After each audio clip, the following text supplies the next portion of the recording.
Welcome to the November edition of Joy on the Journey, the regular monthly television program here on Hudson Cable Television for Holy Trinity Anglican Church. Frank Youngworth, my co-host, Father Joe Boycel. Joe? Good to see you, Frank. It's so nice to be off campus, I was going to say, and I guess that's well put, although we're closer to a campus because we're down in Kent, Ohio at Logos Bookstore, which is owned by two of our members, the Cardos family. That's right. And it's a very, very popular, outstanding Christian bookstore, probably serving all of Northeast Ohio, and a very popular one, I would say, in this part of the state. I'd say so, too, yeah. I know that people have come from well around this area to come to Logos Bookstore. They have. And while we're here, we're both going to talk to one of the owners, the one who really runs the store, and that's Ann Cardos. And Ann and her husband Shane own the store, as I mentioned.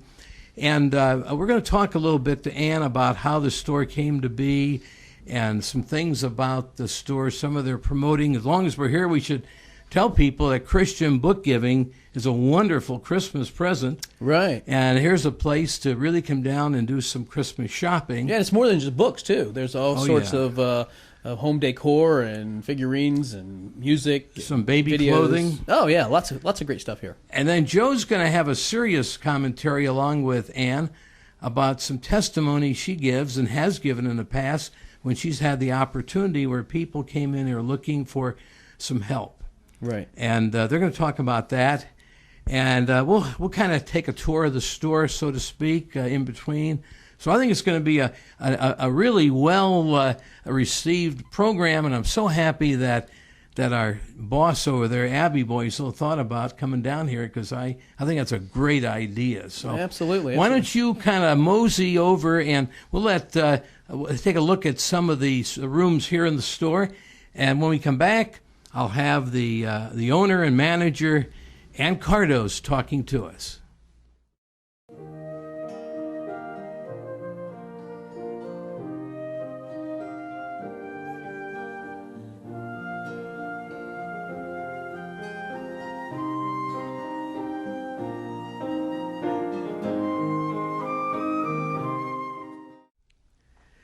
Well, we're going to see more of the store while we're here, but I think the more important thing is it's to introduce the owner of this store, and that's Ann Cardos. Hi, Frank. And it's so good to have you here.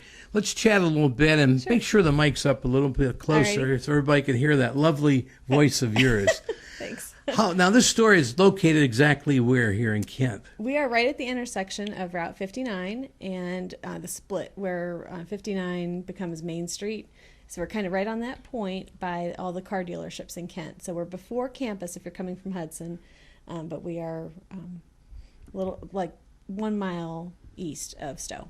So right on. And it's kind of easy to get to coming off 59 because I didn't realize until today coming over, because I've been here before a few times and I'd forgotten there's a light there. Yeah. So when you see the house sticking out, a beautiful 1880 home. Yeah, 1880. It's worth coming here even if you're not buying books, just to look at the house. Yeah, it's a nice relaxing place, and people seem to enjoy just coming in and having some quiet time and just shopping the way. As your kids grow older, I can see Tasha giving tours of this home and make it a very minor bit of you'd like to contribute, you can type thing, because it's really a beautiful, beautiful home. Yeah, thanks. Let's talk about the bookstore. Sure. Now, how long have the two of you owned Logos? We have been owners since 1998, but the store opened in 1974, and it was opened with a group of investors who lived in Kent mostly. It was a group of friends who thought that Kent State needed a place where kids could come to kind of learn about Jesus, because this was 1974 was the Jesus People era. So kids had kind of come out of their their churches wondering kind of if church was still relevant to them and what it all meant and what Jesus was really about. So there were a couple publishers that were creating some books to kind of answer those questions. And so those publishers encouraged a couple people to start opening some bookstores so that there would be a place for the kids to go to find these books that they were writing. And it was not supposed to be like a religious goods store that was real church focused necessarily, but it was supposed to be just a real kind of cool, welcoming place where people could feel relaxed and then start talking and start getting their questions answered and start finding some hope and some answers. So And it's worked. it's worked, yeah. Well, it's 1974 till now, and of course, originally you weren't here in Kent. Right. As you say, you were over in Stowe. Yeah, we originally actually opened here in Kent and then moved out to Stowe for a little okay. while. We've kind of been vagabonds a little bit, kind of moved around a lot. Well, and before you came here, you've been here now like about 7 or 8 years. Yeah, yeah. We moved here in 2007, and before that, we were in Stowe in the plaza where Acme and RSVP are, and we were there from 2001 until 2007. Yeah. We were talking a little bit earlier, Ann and I, and a bookstore, a Christian bookstore, being in a heavily shopped area is not necessarily a good place to be because, as she mentioned, people shop at Acme, and what happens when they leave the store? They need to get their ice cream in the freezer. Exactly. So they don't stick around Right. too much. So. But being a niche type business, it's really a destination anyway. Yeah. And there's a lot of traffic goes by here.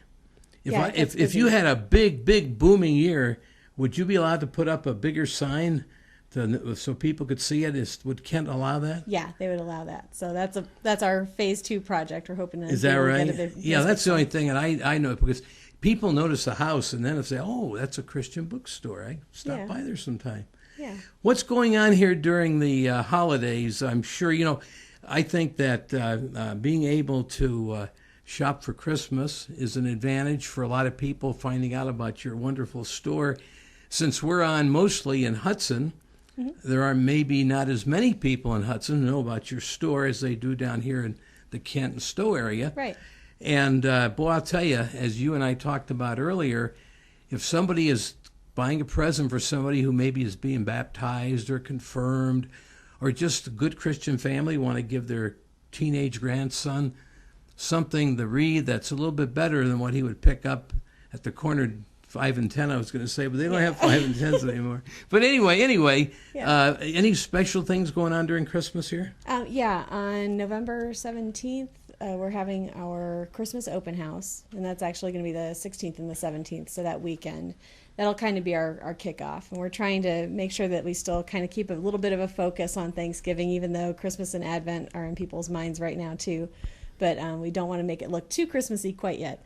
So by that time, though, we should be all decked out. And then we usually have a Bible sale the week of Thanksgiving. So that's a good time to come in too. And then we'll have different church nights and events all throughout December and November. So you can check we have a Facebook page and email list and stuff, so you can always What's your email address for the store? Oh, All right, your website. Yeah, for the it's store. www.kentlogos.com. So That's easy. Yeah, That's easy. It's easy. Let's go back before I turn it over to Joe. Talk Sure. to you a little bit about some of the more important things that we wanted to talk about during Yeah. the program. Let's go back to November 17th and your open house. What's the hours of that? 10 to 6 on Friday and 10 to 6 on Saturday. So, and we are hoping to have some book signings that day and have some fun stuff going on too. Great. Well, mark your calendars. That'd be a good time. November 17th and 18th from 10 till 10 to 6. 10 till 6.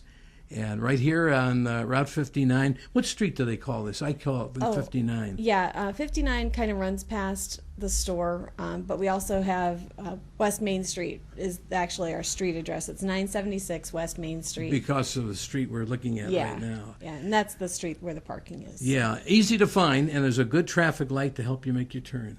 Thanks. Let's look at some of the rooms in the store, and when we come back, Father Joe will be here talking to Ann about some really inspiring things that have happened to her here in the store. Yeah, thanks.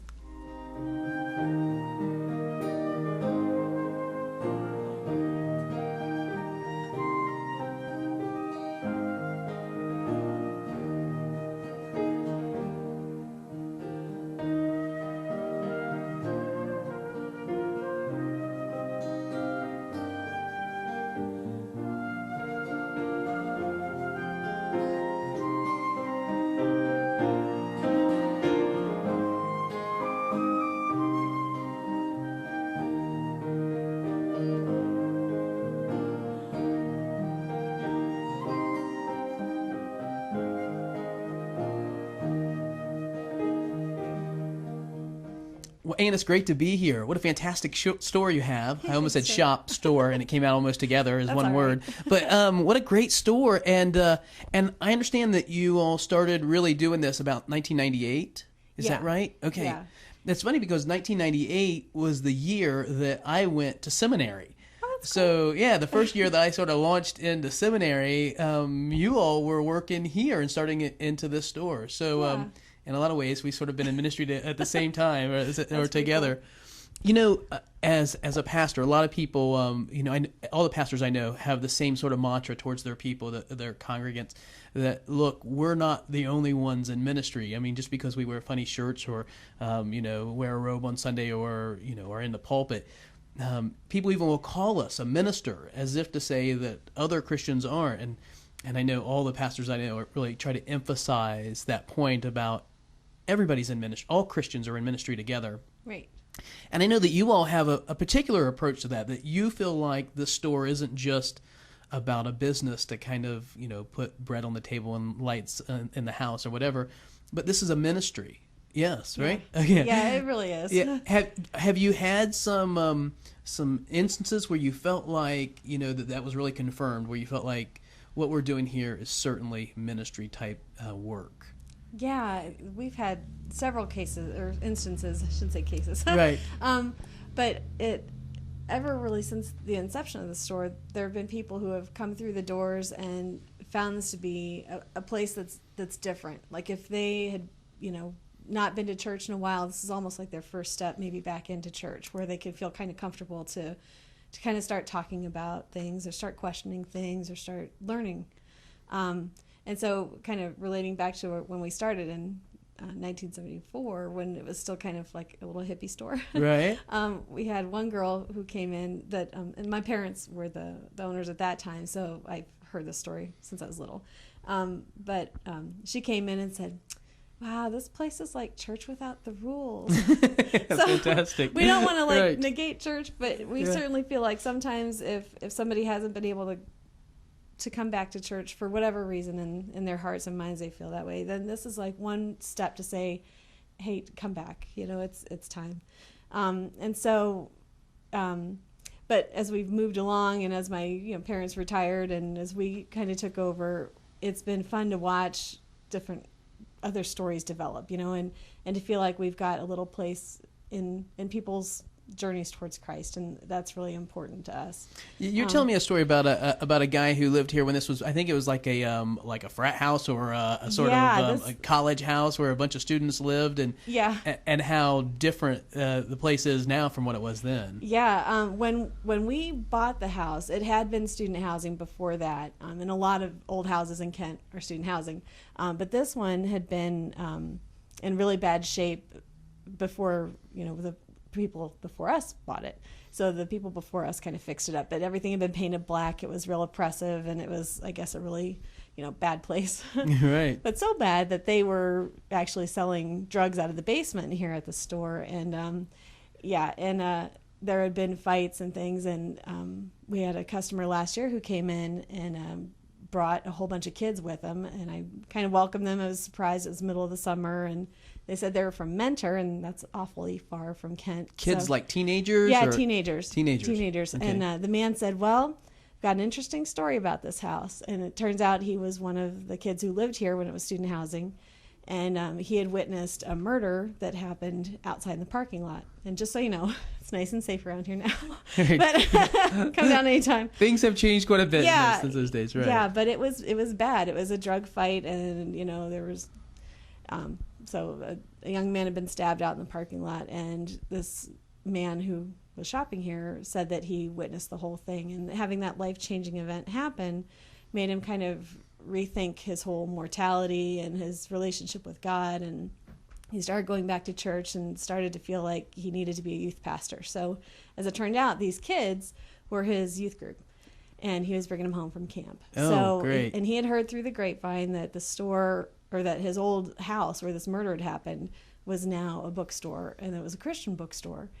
So he felt like, no matter what, God can not only change our hearts, but he can redeem even the buildings where the bad stuff happens. So the store was sort of a metaphor for his life. Yeah, it was really dark and dreary and full of Yeah. violence and whatever. And then, it's become this great place Yeah. of healing and hope, and just like his life had become. yeah. Oh, that's fantastic, isn't it? It's pretty awesome. Yeah, right. And we don't brag that we did so much to make it a wonderful light place, but God, I really feel God gave us this house to put our store in, and that if the whole thing was just about this man to see how God can redeem, then it was all been worth it. So, Absolutely. yeah. What about other? I mean, are people ever come in like looking for a gift for somebody, maybe their confirmation or baptism or something like that, or and get sort of surprised by what they find here? Or? Yeah, they come in. And sometimes they don't know what to expect because the house isn't flashy on the outside. It's just an old greenhouse. Right. And so when they come in, they seem to be really pleased, and they usually find what they want.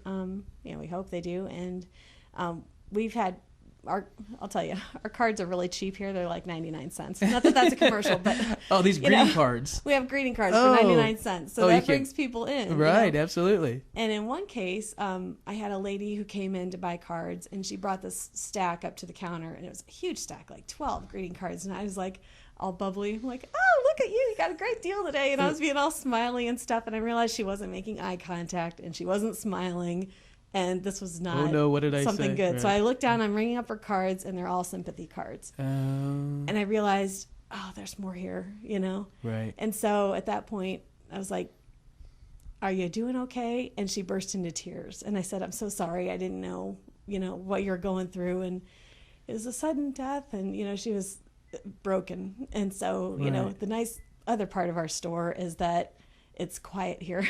We're Right. not as bustling as a Walmart or anything like that. Sure. And so I said, let's pray. And so we did. And, it was just, she just had to get it out. Right, right. And so, that's the other thing. We may not make millions of dollars, but that's like so secondary to what our purpose is. here. Sure. It's not just a place where you can, purchase something, but it's a safe place too, a place where you can come Yeah. and know that people care about you and that they care about what you're going through as well. Yeah. Yeah. Well, fantastic. Yeah. And it's been kind of cool too, because now we've kind of got second and third generations of people coming in. So Mm-hmm. we have moms who bring their kids, and the moms were read stories by my mom at children's story time, and it's really cool. Oh, that's great. Yeah. Now you have 3 children of your own. Yeah. Do they come here? Are they involved at all in the store's operation? Yeah, our oldest son Nick has been mowing the grass, but he wants to be promoted to cashier. So He's So looking there's to that. work his way up through the ranks. Yeah, Yeah. Right. yeah. And one time, even when our daughter Tasha, who's 13 now, when I was taking her grocery shopping, and on the way she said, "I can't wait to drive," and she was like 4, and I said, "Well." What do you mean? Where are you going to go? Expecting her to say like to the mall or something. She goes, well, I got to go to Logos. I got to work. All right, great. Firing up the next generation. Way to so, build it in the absolutely. Yeah. So And so you've had this this kind of relationship between work and ministry, and then even with children that they've sort of come into it. How do they sort of see the connection between the business and the ministry? Do they see that as well? And they do. I think that they've been kind of privileged in the fact that they get to go on business trips with us, because we can't really take family vacations. It's Right, always tied in right. with work somehow. Right. So You really are like a ministry family. This is the way clergy do too. Great. We get to go to annual conference this year. Right. yeah, so it's kind of goofy, but yeah, so my kids understand like the background of Christian books, and like my daughter, instead of collecting Beanie Babies, is collecting signed first editions, which is kind of awesome. That's but great. kind of nerdy, but kind of awesome. Right. But yeah, I think that they see that there's a mission that needs fulfilled. I don't know that I'm not necessarily forcing them to be bookstore owners when they grow up. Right. But Well, at least one of them anyway. yeah, I know. Somebody's got to. So- No.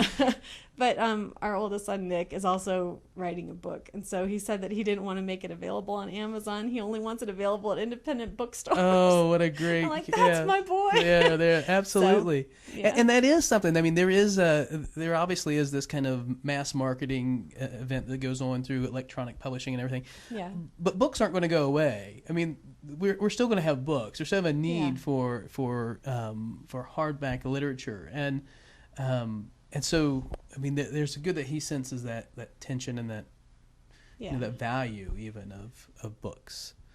Well, what a fantastic little tour of ministry, and I want to tell you how much I appreciate what you do. Thanks. It means a lot to me as a priest, but as a Christian, as somebody who, I can't be in the places that you can be. I'm just like you can't be in the places that I can be. So we all get to work together for God and His kingdom. Yeah. So thank you so much. Thanks a lot. All right.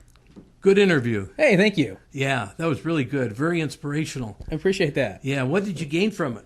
Well, just the confirmation that that what they do here isn't just about doing business, as important as business is. It's about doing ministry, and so they've kind of combined the idea of serving the Lord together with what they do for a living, and that's fantastic. Yeah, I sense when you walk in here that as you look around, and after talking to Ann, we have lots going on here during November to get ready for the Christmas season, that the Lord probably smiles down and says, that's the kind of bookstore I'm glad that they have in Northeast Ohio. Absolutely, it's Yeah. it's a rare gem here in Northeast Ohio too. So it's a great place and great work that they do. And it's really a ministry that they have here. Yes, It really absolutely. is. And when you have a person with the personality and wisdom of Ann Cardos, if you were troubled, I could see why somebody would want to come here, just sit down here by the fireplace and talk. No, absolutely. And they probably would get her to sit down and talk with them. And I think they'd be leaving here with a smile on their face after coming in with a frown. Oh, no question about it. Yeah. We've known them for the time I've been with the church, going back 2003. You've been very close to them. We haven't even mentioned his name. I was going to say, I was bringing the same thing up. We haven't even talked about Shane. Our choir director. I mentioned his name in passing in the beginning, okay. but he's our esteemed choir director. Right. And I want to tell you, he and Father Joe here work very closely together, because whenever we question something we're singing, he'll say, because it's part of the service, or because Father Joe thinks we ought to sing this, or whatever. But they work so close together. Well, much of the time, he knows the sort of scripture text that I'm going with, but I haven't really communicated to him because I'm a horrible communicator that way. I haven't communicated like the essence or the gist of what I'm going to preach about. But then we'll get in, and the songs will be spot on. And so I know he makes it a matter of prayer as much as I do, and the Holy Spirit works together with us both. It's really fantastic the way it all together works. Yeah, he is such a truly dedicated Christian, and such a truly dedicated choir director. Yes. Why don't we ask Ann to come in here one more time before we close things out, because I really want to have the chance to thank her again let's for do that. inviting us down here. Thanks. Hey, for coming in. Yeah. We can get cozy now. Yeah. No, seriously, I just wanted to say how much we appreciate your hospitality, Oh, thanks. and once again remind the people that your November festivities kicked off with a really big open house again. Yeah. November when? 16th and 17th, Friday and Saturday. From 10 till 6. Did we give store hours? Oh, we're open 10 to 6, Monday through Saturday, except on Thursday nights we stay open until 8 o'clock. So if you can't get out of work, by 6 o'clock and get everybody fed, then Thursday nights is the night to come out. Oh, that's great. When you have your big open house, will Shane be here with his guitar? I hope so. Oh, that'd be great. Yes. Yeah, we should have mentioned that too. Yeah. Yeah. Well, it's probably about time for us to shut things down. Once again, Ann, thank you so much. Thanks. Oh, can I mention one more thing? You may. The let me get my little book here. Okay. The Hobbit, the real book, is coming out in a movie form on December 12th. Oh. So before the movie comes out, if you want to pick up a copy of the book and read it, that's a good idea. It's a great, great book. So. Oh, yes. I saw the old cartoon version. You remember that one that kind of had the still pictures or whatever? Yeah. We watched that for the longest time. Yeah. I remember seeing that on TV when we came home from a Disney trip, and it was right around Thanksgiving. It was Right. 1977, I think. Oh, okay. And we had to eat TV dinners and watch the show because we Had just got to, home. you got to. You got to. I That's thought it was right. fantastic. It was Absolutely. turkey and stuff. Doesn't get any better than TV dinners as far as I'm concerned. That's right. Why don't you remind the people when we have services at Holy Trinity? Yes, we'd like to invite you to worship with us at Holy Trinity Anglican Church in Hudson. We meet at 55 Atterbury Boulevard, where our church is located, on Sunday mornings at 10 o'clock, and we offer Holy Communion every Sunday morning. Also have nursery and Sunday school for children, so we invite you all to come. And next month, December, our special Christmas program as we have every year. So without any further ado, for Father Joe, for Ann Cardos, and for yours truly, see you in church, everybody.